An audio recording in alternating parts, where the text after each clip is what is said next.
Nós vamos falar sobre o acesso à justiça promovido pela Defensoria Pública, especialmente no estado do Tocantins. Como o professor falou anteriormente, o grupo é composto pela Andressa, pela Manuela, pela Júlia e por mim. Primeiramente, eu vou dar uma introdução sobre o nosso trabalho, que as meninas vão desenvolver ao decorrer da apresentação. E vamos começar com o que é a Defensoria Pública, as funções e objetivos, a organização e a atuação dela no Tocantins. Bem, a Defensoria Pública pretende garantir o acesso à justiça de forma integral e gratuita para pessoas de hipossuficiência, defender os direitos individuais e coletivos. A Defensoria Pública atua tanto em causas individuais como em casos de tutela coletiva, promover a conscientização dos direitos humanos, da cidadania e do ordenamento jurídico, exercer a defesa dos direitos do consumidor e atuar nos estabelecimentos policiais, penitenciários e de internação de adolescentes. A Defensoria Pública ela presta, como eu falei, assistência de forma judicial e extrajudicial e também apoio a pessoas que precisam, que recorrem dela. Então, promove os direitos humanos e garante a garantia dos direitos fundamentais nesses órgãos e instituições, como a Casa de Adolescentes, né, e as penitenciárias. Organização e atuação dela no Tocantins. Bem, o que organiza a Defensoria Pública são as leis complementares de 12 de janeiro de 1994 e a 7 de outubro de 2009, que alterou alguns dispositivos da lei anterior. Organiza a Defensoria Pública da União, do Distrito Federal e dos territórios. E prescreve as normas gerais da organização dos estados. É a natureza da ação que determina se a atuação cabe à Defensoria Pública da União ou à Defensoria Pública dos estados. Cada ação, dependendo do caso e situação, são coisas previdenciárias, por exemplo, dano ao patrimônio público, são coisas da União, então são tratadas na Defensoria Pública da União. Na Defensoria Pública dos estados são as outras causas. Eu trouxe alguns exemplos da atuação da Defensoria Pública Estadual do Tocantins, que atua em casos de família, seja com divórcio, adoção, conflitos, direito do consumidor, quando o consumidor tem o seu direito velado e aí procura a Defensoria Pública, ela ajuda tanto de forma judicial e extrajudicial. A Defensoria Pública Estadual não atua em causas trabalhistas, compete à Defensoria Pública da União. E a nossa metodologia, o nosso trabalho pretende analisar a Defensoria Pública, a garantia do acesso à justiça, com destaque aqui no estado do Tocantins. Foi desenvolvido através do método descritivo e documental, possui uma estrutura qualitativa, porque como método de pesquisa usamos entrevista de assessor, assistente, defensor e uma assistida aqui do Tocantins. Bom, eu vou falar sobre o direito ao acesso à justiça. O direito ao acesso à justiça é um direito fundamental que está previsto no inciso 35 do artigo 5º da Constituição Federal, onde diz que a lei não excluirá da apreciação do Poder Judiciário lesão ou ameaça de direito. No caso, é o princípio da inafastabilidade da jurisdição, né? O direito de ter seus direitos reivindicados, onde a desaplicação desse desencadearia a desaplicação de todos os outros, pois perderia o sentido você ter direitos sem ter um sistema onde você possa reivindicá-los. Então, o direito ao acesso à justiça pode ser escrito como um serviço onde você possa reivindicar seus direitos e ou resolver litígios sobre a proteção do Estado, além do dever de produzir respostas individuais e socialmente justas. Esse direito ele se desenvolveu ali no pós-guerra, junto com a consagração constitucional dos direitos econômicos e sociais e também com o aumento do estado de welfare state, né, o estado de bem-estar social. E também foi uma resposta ao regime militar, onde os atos do poder público não eram necessariamente vistos pelo poder judiciário. E é bom também deixar claro que o acesso à justiça ele não se resume ao princípio da razoável duração do processo e nem também à simples entrada no judiciário. Ele envolve meios judiciais, não judiciais, estatais, não estatais, nos quais os cidadãos podem efetivar seus direitos, resolver seus litígios e também obter reparação de lesões e ameaças. Então, né, tendo em vista esse ambiente mais amplo do direito ao acesso à justiça, ele pode ser também visto como a inserção, a participação, a trilhar um caminho para a superação das desigualdades econômicas, sociais e culturais. Atualmente, o Poder Judiciário ele exerce esse poder central na tutela dos direitos fundamentais, né, com suas sentenças e interpretações do ordenamento jurídico, mas ele não detém o monopólio dessa garantia. Isso porque outras instituições também vêm se fazendo como defensora de direitos e também solução de litígios, como é o Ministério Público, a Defensoria Pública, que a gente vai aprofundar mais no decorrer dessa apresentação, e também aquelas organizações que se erguem sobre princípios da pacificação, como é a mediação, a conciliação e a arbitragem. Como no Brasil não faltam problemas, há também obstáculos no direito ao acesso à justiça, sendo ele obstáculo econômico, que se refere à incapacidade financeira, obstáculo organizacional, que é a dificuldade da tutela coletiva de direitos, e o obstáculo cultural, que é a falta de conhecimento da população sobre seus direitos, que afeta principalmente aquela parte da população que menos tem recursos. Então, para resolver esses obstáculos, foram criados objetivos, que é garantir que os hipossuficientes tenham acesso ao judiciário, a qual foi criada a gratuidade judiciária, e também a coletivização das demandas e simplificação procedimental, a qual foram criados os juizados de causas de pequena complexidade. Além também da criação de meios alternativos de justiça, como já citei, mediação, conciliação e arbitragem, por exemplo. Então, a gente pode perceber que muitos desses objetivos estão sendo atendidos, como é a própria criação da Defensoria Pública, resposta ao obstáculo econômico e também ao direito fundamental, que está no inciso 74 do artigo 5º da Constituição, onde diz que o Estado prestará assistência jurídica integral e gratuita àqueles que comprovarem insuficiência de recursos. Mas, apesar dos avanços, há muito ainda a ser feito. Hoje, no judiciário, a concentração de demandas daquela parcela da sociedade que mais tem recursos econômicos, fazendo com que o poder judiciário se torne um ambiente de obtenção de vantagens, ou seja, desvirtuando a finalidade do poder judiciário. Então, para que haja uma verdadeira democratização desse direito ao acesso à justiça, é necessário a difusão, a conscientização sobre direitos fundamentais, sobre cidadania, sobre ordenamento jurídico para a população, através de consultas individuais, coletivas, nos meios de comunicação, nas escolas, nos trabalhos. Então, somando isso, essas ações com o judiciário ativo e compromissado com a justiça, além da gratuidade judiciária aos hipossuficientes, é garantir a efetivação da Constituição e também da democracia. A Andressa ela falou sobre a necessidade de democratizar o direito ao acesso à justiça. E para que essa democratização ocorra de maneira efetiva, é necessário um pilar central, e esse pilar é a Defensoria Pública. A Defensoria Pública ela presta assistência jurídica de forma gratuita a pessoas em situação de vulnerabilidade, possibilitando que pessoas hipossuficientes tenham suas demandas judicializadas e de forma qualificada, capacitada. Não é só judicializar, é como suporte de pessoas qualificadas em uma instituição estruturada.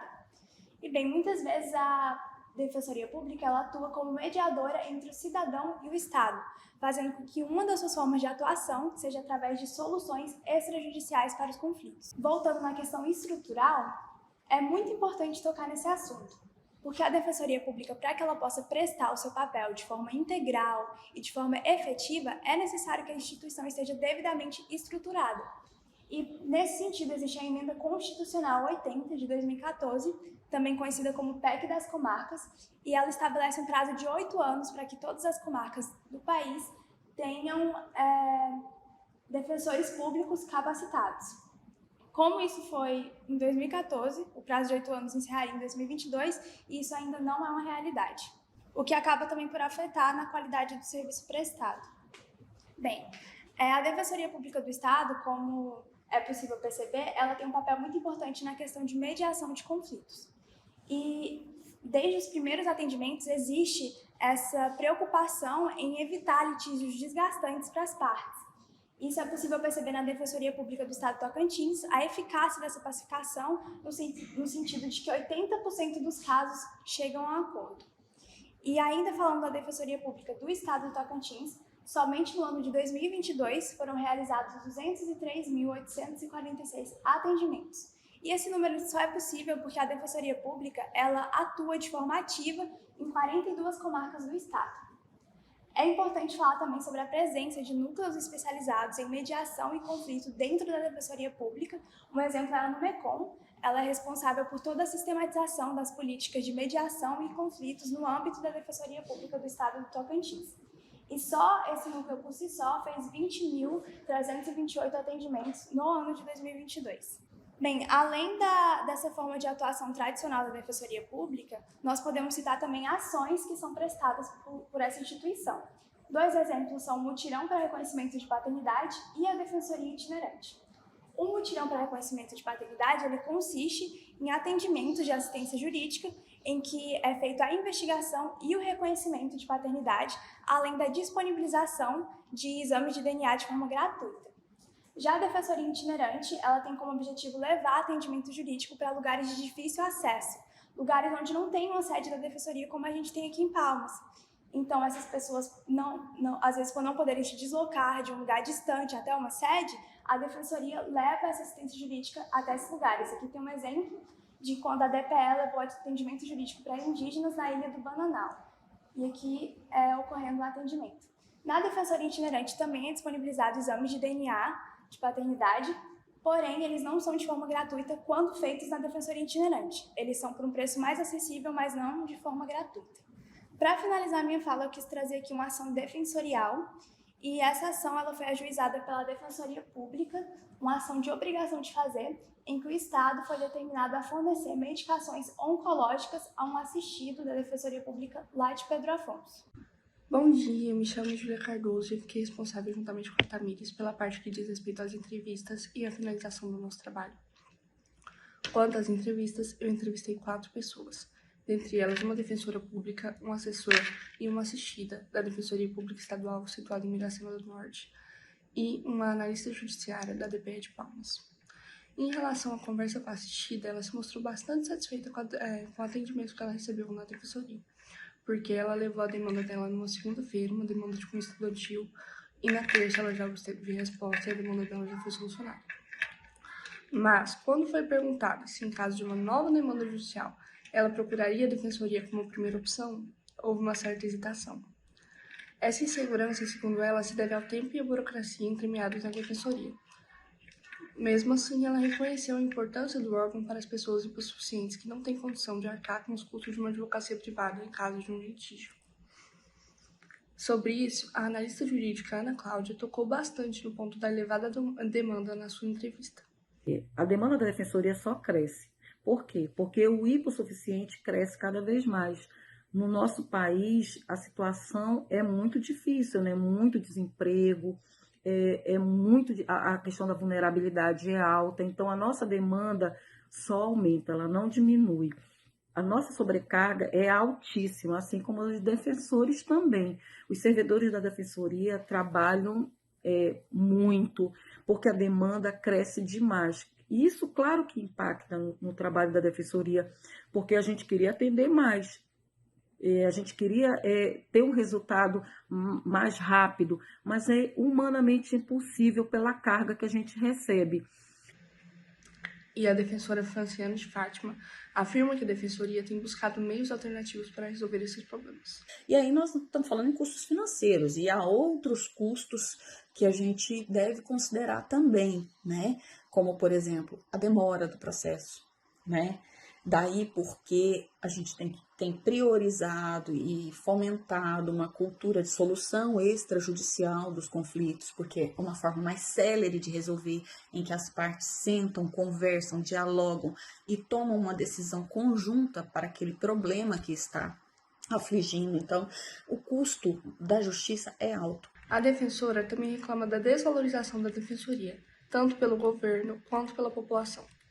Segundo ela, isso se deve à cultura clientelista e patrimonialista impregnada no Brasil desde a colonização, o que, por vezes, leva mesmo quem não tem condições a fazer loucuras para contratar um advogado, mesmo tendo a Defensoria a seu dispor. Franciana reclama da falta de investimento estatal na Defensoria. Mais de 10 anos depois do decreto que determinava a existência de um órgão por comarca, né, uma defensoria para cada comarca, essa meta não conseguiu ser cumprida pela falta de verba investida na Defensoria. As entrevistas tiveram como grande foco o papel da DPE na democratização do acesso à justiça, visto que é de suma importância preservar para os hipossuficientes o amplo acesso e a paridade de armas no processo de litígio. O assessor Alan Moraes destacou que seu papel vai além de produzir peças processuais, uma vez que perpassa pelo atendimento humanizado às vítimas. Ainda mais no que se trata da doutora Franciana, que é quem ele assessora, porque ela tem um enfoque muito maior na vulnerabilidade feminina e no atendimento às vítimas de violência doméstica. Sobre essa questão da democratização, a doutora Franciana afirma que muito relevante essa questão que você apresenta, né?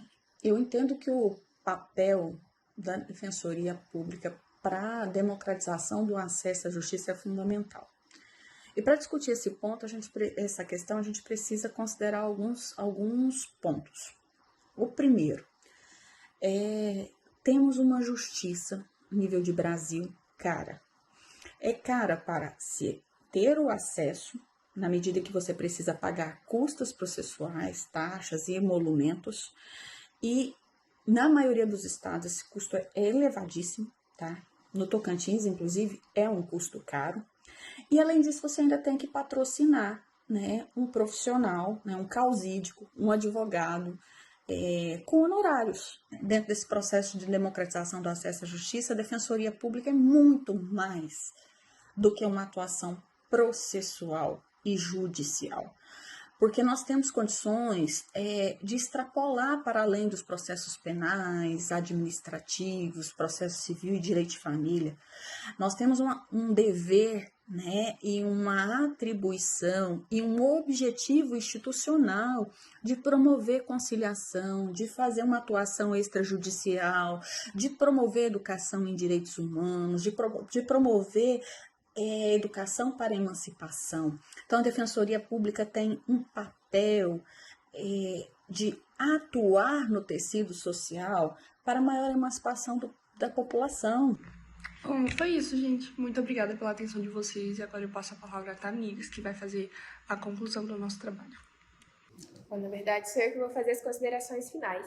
E acho que diante do exposto ficou expresso o quão importante é a Defensoria Pública no papel de democratização do acesso à justiça no que tange aos hipossuficientes, né? Ela possibilita que a desigualdade extrajudicial ou a desigualdade econômica não ultrapasse no processo, que elas prestam atendimento de qualidade, né? E também que ela é atuante em causas extrajudiciais, como a gente viu, ações itinerantes, ações educacionais. Só que elas poderiam atuar melhor se não houvesse o problema de verbas, porque o problema de verbas é um problema em cascata, né? Se não há verbas, não tem como contratar mais profissionais e a demanda é muito grande, o que atrapalha na qualidade, na celeridade do processo, como a gente mostrou. Então, é cobrado dos governantes a destinação dessas verbas para que a Defensoria Pública possa exercer seu papel de maneira excelente. Essas são as nossas referências e foi esse o nosso trabalho. Obrigada.